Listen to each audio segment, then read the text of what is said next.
नमस्कार, day to day news Bharat में आप सभी का स्वागत। मैं दिवांशु। भरत भूषण तिवारी एनकाउंटर मामला अब सिर्फ एक पुलिस कार्रवाई का मामला नहीं रह गया है। ये सवाल बन चुका है न्याय का, जवाबदेही का और उस व्यवस्था का जो अक्सर आम आदमी की आवाज सुनने में देर कर देती है। बिलोटी गांव में आज भी लोगों की भीड़ जुट रही है, नारे लग रहे हैं और एक ही मांग उठ रही है, भरत तिवारी का न्याय हो, भरत तिवारी को न्याय मिले।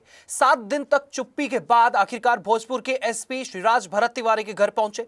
उन्होंने परिवार से मुलाकात की, उनके बातें सुनी और भरोसा दिया कि जांच के बाद जो भी दोषी पाया जाएगा उसके खिलाफ सख्त कार्रवाई की जाएगी। यह आश्वासन सुनने में तो अच्छा लगता है, लेकिन अब सवाल यह है कि क्या यह आश्वासन सिर्फ शब्द बनकर रह जाएगा या फिर वास्तव में कार्रवाई तक पहुंचेगा। बताने से क्या फायदा है? बता तो बहुत कुछ है, न्यूज़ में चल रहा है। न्यूज़ में तो बहुत कुछ है। ठीक है, 2 मिनट में नहीं सर, हम लोग को प्रार्थना है। अगर कुछ है तो बता हम लोग सकते हैं। नहीं मांगे आपसे, सुनने आए, प्रार्थना है। हम अपनी बात को बताने नहीं आए। हम आपको बहुत ऐसा सूचना सर, हम आपसे मांग करते हैं, जांच करके यहाँ पर कीजिए। बिल्कुल आप यहाँ पे आए बहुत मेरे लोग घर, ऐसा ठीक है। हुआ है, आपको आप नॉलेज धोखा तक नहीं जाने होना दिया चाहिए। लोग। बहुत ऐसा बात है, आपको सर नहीं इतना समझ। कुछ नहीं बोलना, हम लोग सच में सर कुछ नहीं बोलते, कुछ नहीं बोलते उस टाइम कुछ नहीं बोलते। अब ठीक है, जो हुआ अब हम लोग का यही मांग है, जो भी कीजिए आप लोग सब जांच करके। हम विश्वास दिला रहे हैं, जो आप लोग का बयान जो है, जो भी है, सब बिंदु पे, एक बिंदु पे यहाँ कह रहे हैं कि पे गाड़ी ले किसी गया, ने कह रहे हैं कि गाड़ी गाड़ी मिला। ले गया, थाना पे ले गया, इलाज पहले नहीं किया, पहले थाना पे ले गया। हाँ। उस बिंदु पे भी जी। जी गाड़ी हमने एजावत या बिना नंबर के। जी, इसमें नंबर प्लेट नहीं है, उस पे नंबर प्लेट नहीं है, कभी भी रात में आ रहा है, रुक रहा है। मतलब शाम में भी आता है, दोपहर दिन भर में नहीं नहीं, आता। ये नहीं समझ में आ रहा है कि थाने का कौन सा है। ब्लैक कलर का है, ब्लैक कलर का। चौकीदार लोग को हमारा विश्वास ना तो ठीक। क्योंकि इस पूरे मामले की सबसे बड़ी बहस वहीं से शुरू होती है जहां भरत तिवारी की जिंदगी खत्म हुई है। परिवार का आरोप है कि भरत ने हथियार फेंक दिया था, उसने आत्मसमर्पण कर दिया था, लेकिन इसके बावजूद उसे गोली मार दी गई। वायरल वीडियो को लेकर भी लगातार सवाल उठ रहे हैं। अगर ऐसा था तो फिर उस वक्त मौके पर मौजूद अधिकारियों को यह क्यों नहीं दिखा? क्या आत्मसमर्पण करने के बाद भी किसी व्यक्ति पर गोली चलाना कानून के दायरे में आता है? यही सवाल आज गांव से लेकर पूरे बिहार में गूंज रहा है। सबसे दिलचस्प बात तो यह है कि जब घटना हुई तब प्रशासन का पक्ष सबसे ज्यादा सुनाई दिया। पुलिस ने आत्मसमर्पण, आत्मरक्षा का दावा किया, लेकिन जैसे जैसे वीडियो सामने आए लोगों का गुस्सा बढ़ता गया। आज हालात ऐसे हो चुके हैं कि दूसरे राज्य के लोग भी बिलोटी गांव पहुंच रहे हैं, सड़कें जाम हो रही हैं, हजारों लोग एक गरीब परिवार के साथ खड़े दिखाई दे रहे हैं। ये बताता है कि जनता की आवाज कितनी ताकतवर हो सकती है अगर उसे लगता है कि कहीं अन्याय हुआ है।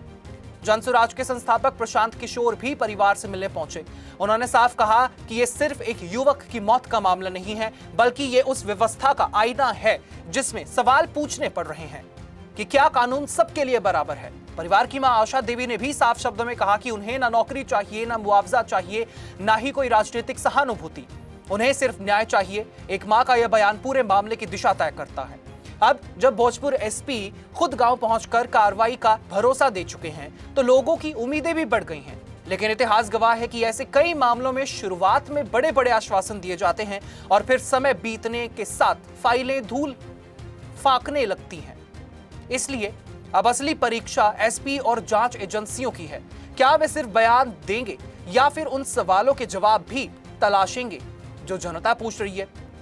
इस मामले में पहले ही आपको बता दें कि एसडीपीओ, थाना प्रभारी समेत 5 पुलिसकर्मियों के खिलाफ मुकदमा दर्ज हो चुका है।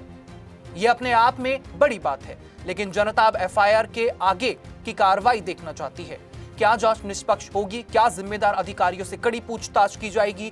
क्या अगर कोई दोषी पाया गया तो उसके खिलाफ कानून के अनुसार कार्रवाई होगी? यही वे सवाल है जिन पर पूरा बिहार इस वक्त नजर गड़ाए हुए है। भरत तिवारी का परिवार आर्थिक रूप से बेहद साधारण है, गरीब है। उनके पास न कोई बड़ी पहुंच है, न राजनीतिक ताकत है, न ही पैसे का प्रभाव है। लेकिन इस वक्त उसके साथ जो चीज खड़ी है वो है जनता की आवाज। गांव-गांव से लोग आ रहे हैं, सोशल मीडिया पर चर्चा हो रही है, सड़कों पर नारे लग रहे हैं। यही वजह है कि ये मामला अब दबने वाला नहीं दिख रहा है। अब देखना यह होगा कि भोजपुर एसपी का दिया गया आश्वासन कितना मजबूत साबित होता है। क्या यह न्याय की दिशा में पहला कदम बनेगा या फिर राजनीतिक दबावों और सत्ता की गलियारों में कहीं खो जाएगा? क्या कार्रवाई सचमुच में तथ्यों के आधार पर होगी या फिर मामला समय के साथ ठंडा पड़ जाएगा? फिलहाल इतना तय है कि भरत तिवारी के लिए उड़ी आवाज सिर्फ बिलोटी गांव तक नहीं पहुंची है, वहां तक सीमित नहीं रही है। यह आवाज बिहार के कई जिलों और दूसरे राज्यों तक भी पहुंच चुकी है। और जब जनता न्याय की मांग लेकर खड़ी हो जाए तो व्यवस्था पर जवाब देने का दबाव और ज्यादा बढ़ जाता है। अब सबकी नजर जांच पर है, सबकी नजर प्रशासन पर है और सबसे ज्यादा नजर उस वादे पर है जो भोजपुर एसपी ने भरत तिवारी के परिवार की चौखट पर खड़े होकर किया है, जिसका सबूत भी दुनिया के सामने है। आने वाले दिन तय करेंगे कि यह वादा न्याय तक पहुंचता है या फिर सिर्फ एक और सरकारी आश्वासन बनकर रह जाएगा। आपका इसके बारे में क्या कुछ कहना होगा, आप हमें कमेंट सेक्शन में जरूर बता सकते हैं। यहाँ कंस्ट्रक्शन में हम क्वालिटी से नहीं खेलते हैं। यहाँ पे कंस्ट्रक्शन फील्ड से नहीं प्रिसीजन से हो रही है। तो genesis Heights project RERA approved है, एसबीआई अप्रूव्ड है, कंस्ट्रक्शन फुल स्विंग पे है। दैट मीन्स आपकी इन्वेस्टमेंट 100% सेफ है। तो चंडीगढ़ यहाँ से मात्र 4 मिनट, एयरपोर्ट 10 मिनट की दूरी पे, Decathlon, D Mart, KFC, McD, everything within 2 minutes.